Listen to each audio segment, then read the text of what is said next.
Oke, baik. Assalamualaikum warahmatullahi wabarakatuh.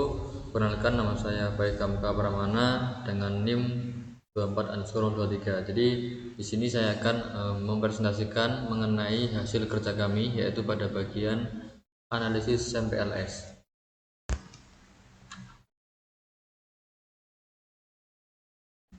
Oke, ya, jadi di sini udah ada data yang kita peroleh. Jadi terlihat bahwa masing-masing variabel itu memiliki pengaruh yang berbeda-beda terhadap S ya. Bisa kita lihat dari PC dan ciri itu memberikan pengaruh yang positif. Nah, meskipun sangat kecil gitu kan. Nah, lalu PU ini menunjukkan pengaruh negatif. Nah, tetapi lemah gitu kan. Jadi faktor yang paling kuat dalam pengaruh S adalah CA, sehingga dapat disimpulkan bahwa CA menjadi penentu utama perubahan pada konstruk S gitu ya. Nah, selanjutnya di loading factor. Jadi di loading factor ini terlihat bahwa dampak konstruk S terhadap variabel output juga bervariasi. Nah, S mampu menurunkan Y1 dan Y2, namun memberikan pengaruh sangat kuat dalam meningkatkan Y3 dan cukup terhadap dan cukup kuat ya terhadap Y5. Tapi sementara itu pada pengaruhnya terhadap Y4 hampir tidak terlihat. Dari sini terlihat bahwa S bekerja selektif ya. Jadi ada variabel yang sangat dipengaruhi dan ada yang hampir tidak terpengaruh gitu ya. Nah, lalu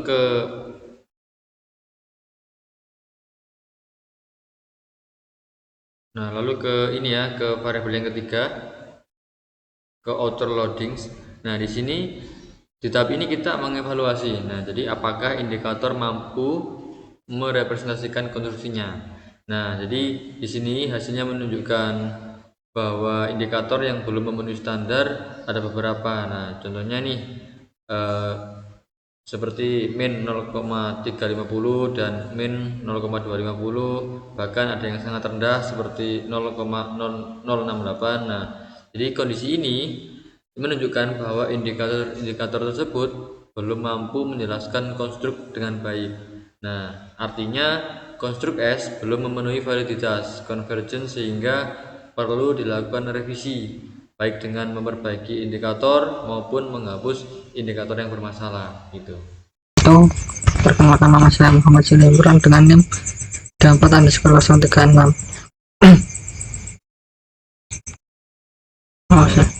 Selanjutnya ada constructability and validity. Nilai CA dan CR dan AV yang seluruhnya berada di bawah standar minimum alpha dan CR kurang dari 0,70, AV kurang 0,50. Nilai rendah ini menandakan bahwa konsistensi internal konstruktor sangat lemah dan indikatornya tidak cukup kuat menjelaskan. Dan secara keseluruhan konstruk S tidak reliable dan tidak valid sehingga membutuhkan perbaikan.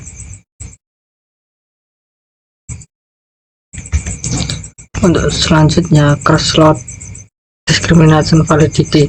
Pada label menunjukkan bahwa setiap indikator memiliki nilai loading tertinggi pada konstruknya sendiri dibandingkan dengan konstruk lain. Hal ini terlibat baik pada indikator X maupun Y yang konsisten menunjukkan nilai terbesar pada kolom konstruk asalnya. Dengan demikian, seluruh indikator memenuhi syarat diskriminan validity sehingga masing-masing indikator dapat dinyatakan mampu membedakan konstruk yang diukur. Selanjutnya ada diskriminan validity HTMT. Hasil HTMT menunjukkan seluruh nilai antar konstruk berada jauh di bawah batas 0,90, bahkan mayoritas di bawah 0,50. Hal ini menandakan bahwa setiap konstruk dalam model memiliki perbedaan yang jelas dan tidak terjadi masalah diskriminasi antar variabel. Dengan demikian, diskriminan validity sudah sangat baik dan memenuhi kriteria. Nilai diagonalnya pada tabel warna icon menunjukkan akar F di seluruhnya lebih tinggi dibandingkan korelasi dengan konstruk lain. Hal ini dibandingkan pada semua konstruk seperti CA, CI, EU, BC, PU, dan S itu nilai diagonal 1000. Kriterianya yaitu terpenuhi, yang berarti siap konstruk memiliki diskriminat validity yang baik dan mampu membedakan dirinya. Lalu untuk hasil eksplornya menunjukkan bahwa variabel EW memiliki kontribusi paling besar terhadap konstruk S dengan nilai 0,396 yang termasuk kategori sedang kuat. Sementara itu CA dan BC hanya memberikan efek kecil dan variabel CV serta PU memiliki nilai yang sangat kecil mendekati 0 sehingga tidak memberikan pengaruh. Berarti dengan demikian EW prediktor utama konstruksi S, sedangkan variabel lain memiliki peran minimal dalam model.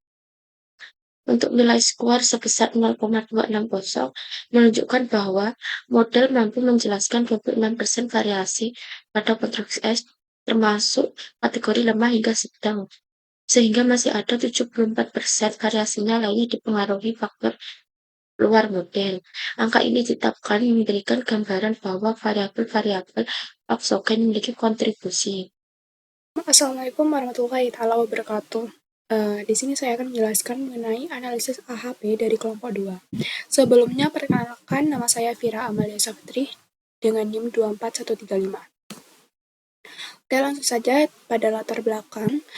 Penentuan prioritas mata kuliah adalah hal mendasar bagi mahasiswa dikarenakan adanya keterbatasan waktu, kapasitas belajar, sehingga dibutuhkan metode yang sistematis untuk menggantikan pertimbangan subjektifnya. Nah, untuk mengatasi hal ini, ada kerangka hierarki keputusan yang disusun untuk menghubungkan tujuan utama penetapan prioritas mata kuliah dengan 6 aspek penilaian yang kritis, yaitu minat, tingkat kesulitan, jumlah tugas, jadwal perkuliahan, faktor pendukung, dan dosen pengampu, serta berbagai alternatif mata kuliah seperti MK1, MK2, perencanaan bisnis, MSDM, dan KAK. Nah, melalui kerangka ini, metode analitik hierarki proses atau AHP dapat diterapkan untuk menganalisis pengaruh setiap faktor secara komprehensif, memastikan proses pemilihan prioritas yang logis, terukur, dan selaras dengan kebutuhan akademik mahasiswa. Selanjutnya, untuk struktur hierarkinya, ada prioritas mata kuliah dengan minat, tingkat kesulitan, beban tugas, penjadwalan, pendukung, dan dosen sebagai kriteria, dan MSDM, MK1, MK2, Renbis, dan KAK sebagai alternatifnya. Oke, untuk penjelasan selanjutnya akan dibahas oleh rekan saya. Jadi dari saya, perkenalkan, saya Muhammad Ridha Azubi dengan NIM 24_10. Sini materi perbandingan alternatif, yaitu membandingkan MK1, MK2, Renbis, MSDM, dan KAK dengan kriteria minat, beban tugas, kesulitan, penjadwalan, pendukung, dan dosen. Selanjutnya, matris perbandingan kriteria, yaitu kita membandingkan kriteria minat, kesulitan, beban tugas, penjadwalan, pendukung, dan dosen. Selanjutnya, perankingan. Di sini perankingan menghitungnya dengan mengalihkan baris alternatif dialihkan dengan kriteria yang ada di bawah. Seperti minat, seperti baris MK1 pada kriteria minat dikalikan dengan kriteria yang ada di kolom minat, dan seterusnya seperti itu, dan keluarlah hasil seperti ini. Dari perhitungan awal yang melibatkan perkalian dan jumlah bubut kriteria telah berhasil mengidentifikasi dan meranking alternatif mata kuliah untuk mendapatkan rekomendasi utama atau berdasarkan nilai tertinggi.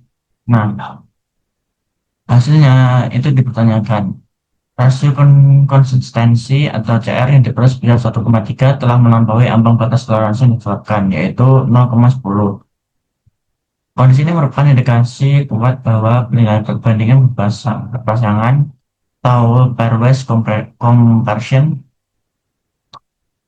yang dilakukan masih inkonsisten. Untuk simpulannya yaitu berdasarkan perhitungan AP, metode kuantitatif 1 ditetapkan sebagai prioritas tertinggi, sementara perencanaan dan MK2 memiliki tingkat kepentingan sedang, sedangkan KAK dan MSDM berada pada peringkat terendah dan kurang direkomendasikan. Walaupun tadi dihasilkan urutan prioritas, nilai konsistensi rasio yang melebihi batas standar mengindikasikan bahwa terdapat inkonsistensi dalam pembuatan antar kriteria. Oleh karena itu, diperlukan perbaikan pada proses penilaian untuk memastikan bahwa keputusan prioritas yang dihasilkan menjadi lebih valid dan reliable.